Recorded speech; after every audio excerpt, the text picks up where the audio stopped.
Assalamualaikum warahmatullahi wabarakatuh. Izin memperkenalkan diri, nama saya Nabila Latifa dari Prodi PGSD 5A. Video kali ini kita akan membahas tentang PBL atau Problem Based Learning. Apa itu PBL? Pembelajaran berbasis masalah atau problem-based learning merupakan sebuah pendekatan pembelajaran yang menyajikan masalah kontekstual sehingga merangsang peserta didik untuk belajar. Dalam kelas yang menerapkan pembelajaran berbasis masalah, peserta didik bekerja dalam tim untuk memecahkan masalah dunia nyata atau real world. Langkah-langkah operasional dalam proses PBL. Yang pertama, ada konsep dasar atau basic concept. Fasilitator memberikan konsep dasar, petunjuk, referensi, atau link dan skill yang diperlukan dalam pembelajaran tersebut. Hal ini dimaksudkan agar peserta didik lebih cepat masuk dalam atmosfer pembelajaran dan mendapatkan peta yang akurat tentang arah dan tujuan pembelajaran. Yang kedua, ada pendefinisian masalah atau defining the problem. Dalam langkah ini, fasilitator menyampaikan skenario atau permasalahan dan peserta didik melakukan berbagai kegiatan brainstorming dan semua anggota kelompok menggunakan pendapat, ide, dan tanggapan terhadap skenario secara bebas, sehingga dimungkinkan muncul berbagai macam alternatif pendapat.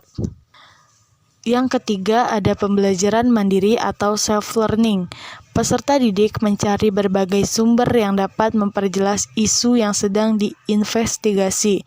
Sumber yang dimaksud dalam bentuk artikel tertulis yang tersimpan di perpustakaan, halaman web, atau bahkan pakar dalam bidang yang relevan.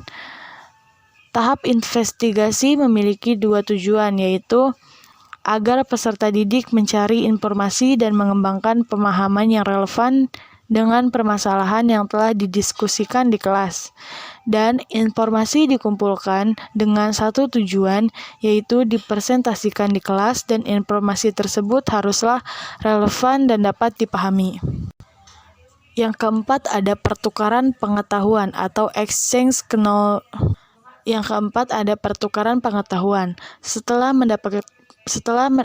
Yang keempat, ada pertukaran pengetahuan. Setelah mendapatkan sumber untuk keperluan pendalaman materi dalam langkah pembelajaran mandiri, selanjutnya pada pertemuan berikutnya, peserta didik berdiskusi dalam kelompoknya untuk mengklarifikasi pencapaiannya dan merumuskan solusi dari permasalahan kelompok.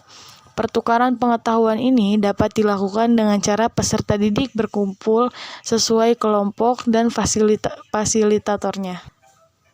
Yang kelima, ada penilaian. Penilaian dilakukan dengan memadukan 3 aspek pengetahuan, kecakapan, dan sikap. Penilaian terhadap penguasaan pengetahuan yang mencakup seluruh kegiatan pembelajaran yang dilakukan dengan ujian akhir semester atau UAS. Yang kelima, ada penilaian. Penilaian dilakukan dengan memadukan 3 aspek pengetahuan, kecakapan, dan sikap. Penilaian terhadap penguasaan pengetahuan yang mencakup seluruh kegiatan pembelajaran yang dilakukan dengan ujian akhir semester, ujian tengah semester, kuis, PR, dokumen, dan laporan penilaian terhadap kecakapan dapat diukur dari penguasaan alat bantu pembelajaran, baik software, hardware, maupun kemampuan perancangan dan pengujian. Kelebihan PBL. Dengan PBL akan terjadi pembelajaran bermakna. Peserta didik atau maha peserta didik yang belajar memecahkan suatu masalah, maka mereka akan menerapkan pengetahuan yang dimilikinya atau berusaha untuk mengetahui pengetahuan yang diperlukan.